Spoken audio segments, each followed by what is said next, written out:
Tala falava, I le whai ingo while nei vai aso, o tātou tala fou, mole nei Aso Faraile.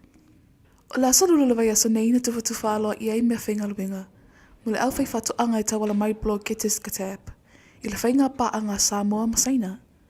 Sau no whapitoa le minista o whatu anga whainga whaiva, le awhionga niu awa eti le ationgie ma lolo funewhi ai, I le whaamoe meo le awhisosoani, I le au whai whatu anga le atunuu.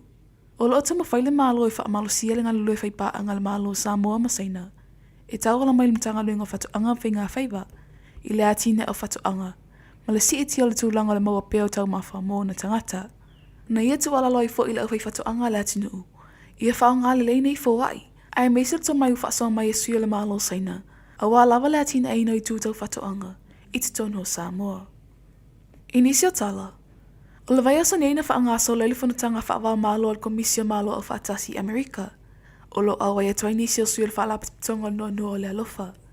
O le whanatanga o lo whaaulo le mau le sio Samoa mai le vaenga, o lo whaatautea pol kalame mo atina e manuia. O tangata e mana onga tū mau, I lo tatu atinuu. O le mau e whaatau ai te maitai, e mana onga tū mau le soifua. I tala noanga masoala pulenga, I mata uputau atina e o atinuu. E le ngata I whaalapatonga, e whaapea I tūlanga whaawao malo.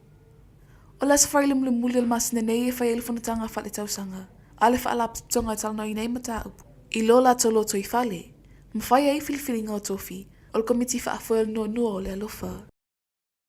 E lua so le polkalamen tau la moa il mtanga luenga le soifua malo loina, e soa lau pule mai loiloi au ala talawhia ngai, e tali e tuai taimia a fia I Samoa, I whaalawe whaanatura poni whaama I onga. Na awa ei sio le mtanga luenga, ma sui whaalapatonga tuma o tia le malo, e whaasoa ni sio vaenga, e te whaalelei atilei ni sio ngaluenga o iai, sa mawhai anu fo I ai whaafi tauli, I whaama in whaalawe whaanatura. Sau no le awhionga le whaatonu sili au au mtanga luenga o soifua malo loina, ia ai ono Dr. Alec Ekeroma, e whaama mawhai sui au waile tāua tele o lato fina ngalo, e whausi ai se ta I ala mautu, e tua I aile soifua malo loina, I whaafi tauli o na tūla I mai I le lumanai. O pola I ne WPO po le pūlenga le whaalapatonga fuso lalangi, le siampini le au panga mafa, le alia o Alexander Uzik, ina ia whaatau nu oile la fuso anga malali ia Joseph Parker. E peana sila fia ile si whafose el panga Parker, ila na fuso anga talwai, o na wanga se ngase lali ia Daniel Dubois, na whailo e loa Parker malali o Martin Bagoli, le na wha umail tu io tita milusanga luna lua. O le mana onga Uzik, e toi fia fuso malali e Dubois, ina ia mawaila na whaalua na manumalo, ile au panga mamafa.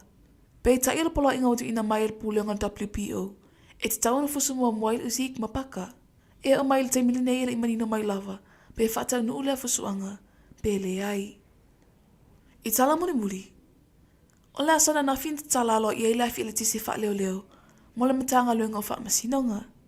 Sau no wha pitoa lea fionga le minista, ia mata mua vasati pulfana, e whawhetai lea fionga le tamaita I palimia ma le kapeneta, I le talia ina le tausanga, ua te le tausanga o tau mawhai mai. O le afi o atalo na whaitau au wha I le tolu se lau luas fu ma le wha afi, se lau valus fulu ta lau. Ma le tolu su mal fitu sene. Ta ua le afionga le minista. O le yeo le afi ele tise. O le afi sa soni tia le ingaluenga. Ai meise o onanga mtanga luenga. Ile sa longa le leo le whaatau tenga o wha masinonga. Wha apeanga luenga wha masino. Ua tala whiaunga fo ile yeo le afi wha leo leo. Ma le motu sia o le ele tise. Ile te leo taimi ua iai nei. O tātou tala fo nā mana ne Aso Faraile. Tō wha soifua.